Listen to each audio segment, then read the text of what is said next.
thank you all for coming today out for a very special day with Chad and Nicole as they enter into the solemn covenant of marriage. The Bible says in regard to marriage that the two shall become one. And so something incredible, even miraculous, happens when a couple unite together in marriage. Marriage is a way of life given by God so that a husband and wife may provide each other companionship, help, comfort, joy, and love. Marriage is a promise of hope that endures all things. Marriage, therefore, is not entered into lightly. By God's word, we are commanded to hold it in honor at all times. And since it was a wedding in Cana of Galilee in John 2 that Jesus blessed his presence with so many years ago, let's bow our heads and ask him to be with us today as well. Let's pray. Lord Jesus, we thank you for this tremendous opportunity and privilege to come together with Chad and Nicole on this incredibly special day.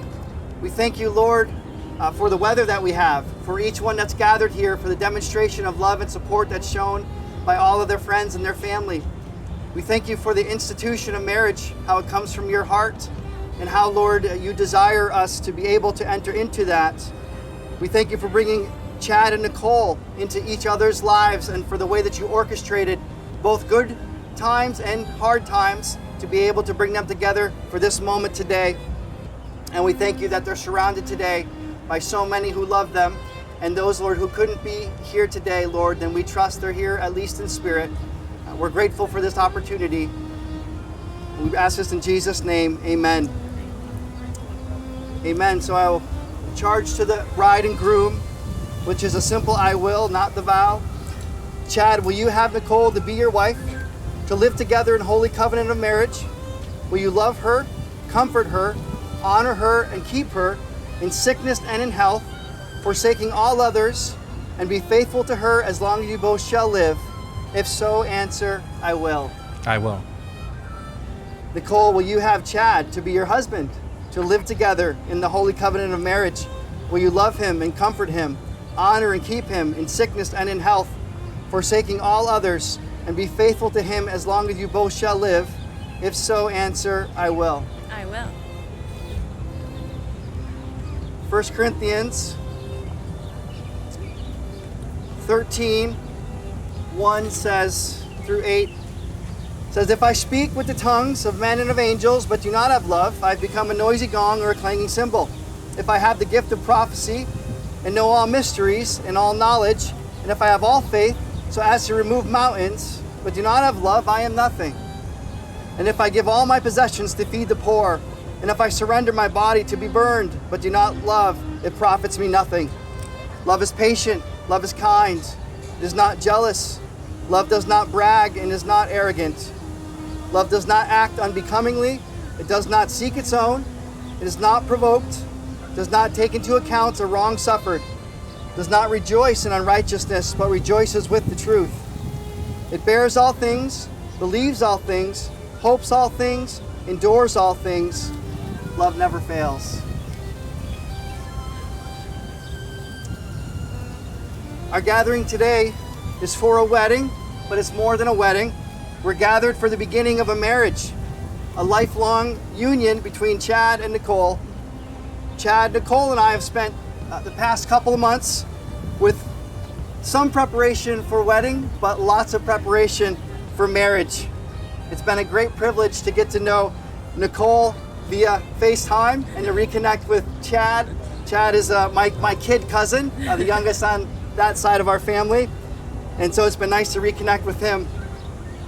And in taking a longer view of marriage versus just a wedding, which is important, but the longer view here is what we have in mind. There's a few things that are helpful to remember regarding marriage. One is that marriage is of unchanging divine origin.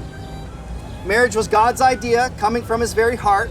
Way back in Genesis, back in the Garden of Eden, God oversaw the first marriage ever between Adam and Eve. And it was at a time where in a perfect environment that had no curse of sin on it, you read everywhere, it was good, it was good, it was good, until God created Adam, and he said, it is not good for man to be alone. And so because he said it is not good for man to be alone, he created a helper, and so he brought them together. And though this happened right at the dawn of humankind, it's still the gold standard for relationships today. Knowing that the source of marriage is God, it matters because we can be confident that when we don't have the answers, or when we are frustrated or we struggle, we can turn to the author of marriage and know He is for us and He wants to bring us through, and He knows exactly how it works when we begin to question if it does. Marriage also is a personal commitment. Some think of it only as a civil contract or vice versa, but the truth of the matter is that it must be both and. The Bible shows both and. Actually a civil contract, believe it or not, but then beyond that, and most importantly, it shows that marriage is a personal commitment. You must foster a deep personal conviction regarding the sanctity of marriage, and that is something that Scripture admonishes us to obey and to follow. The Bible says, what God has brought together, let no man separate. That is something to fight for and to grow in your conviction for, as you may find yourself surrounded by fewer that hold the very same view. Another thing regarding marriage is it's a process. It's not a single act. Today is your wedding. That's a single act. One that I know you put a lot of effort and planning and thought into. But unfortunately, sometimes the wedding gets the work and the marriage gets neglected.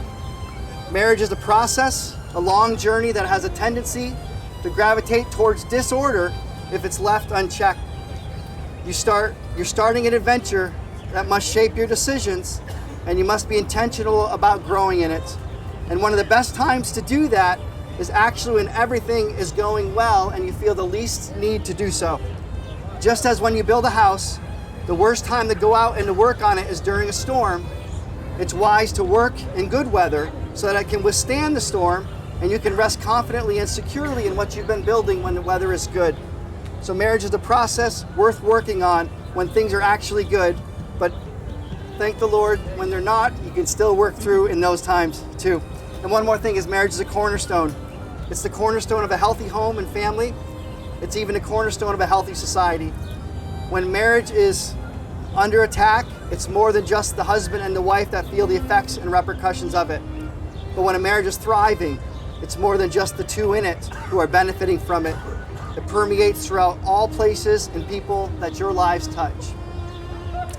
With some of these things in mind, we can see why the Scripture says, "He who finds a wife finds a good thing." What a tremendous gift God has given us in marriage. So we come to vows. And Chad, I'm going to have you say to Nicole and repeat after me. Today, Nicole, I choose you to be my wife. Today, Nicole, I choose you to be my wife.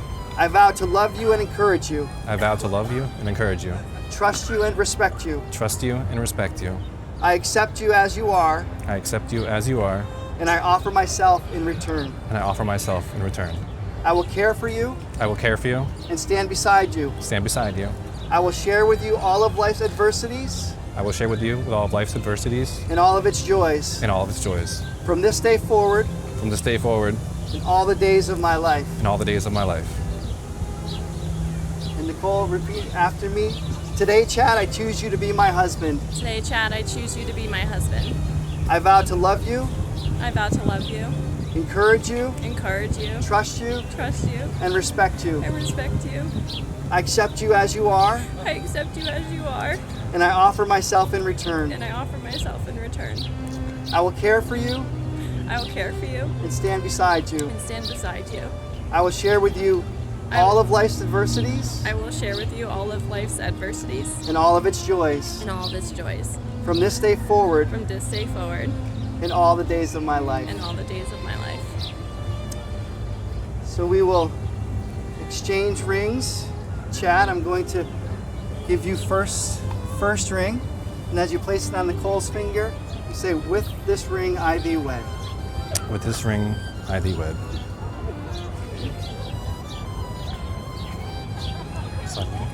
There we go. And Nicole, I'll give you the same. And with this ring I thee wed. With this ring I thee wed. Amen. Well, we'll pray a prayer of blessing on their marriage. Father, we are again grateful for the covenant of marriage. we pray, Father, your blessing on this covenant between Chad and Nicole as they make this, Lord, between you and between everybody who is here, Lord, and those that still will come into their lives. May they live the vows that they've made to one another today. May they seal the love and the commitment that they have towards each other. May they have patience and grace with one another into the future, Lord. And will they both be a blessing and help each other to grow as they bring each other along, Lord, as they walk through life. We ask, Lord, that before you, and we know that before you, this covenant is sealed. And we thank you for it. And we pray, Lord God, that even now, their unity, Lord, would be ever growing. We ask in Jesus' name, amen. Amen. Amen. One symbol of unity that they've desired to do is to unite in sand. I'm going to give you guys these. You can take the corks out.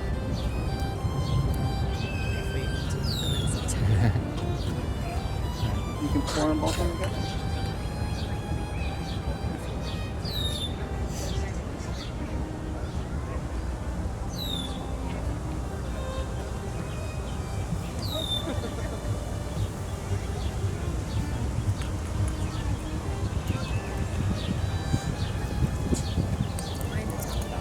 Is it all there? All there. It's full of unity here. We're leaving nothing behind. Can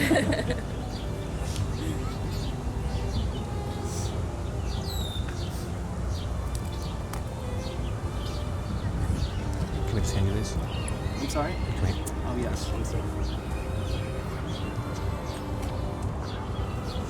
Thank you.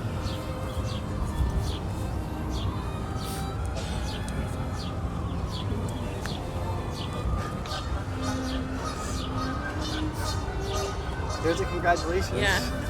Inasmuch as Chad and Nicole have exchanged vows and rings before God and all of you gathered here today, by virtue of the authority entrusted to me as a minister of Christ Church, in agreement with the laws of the state, I now pronounce you husband and wife. What God has joined together, let man not separate. You may kiss your bride.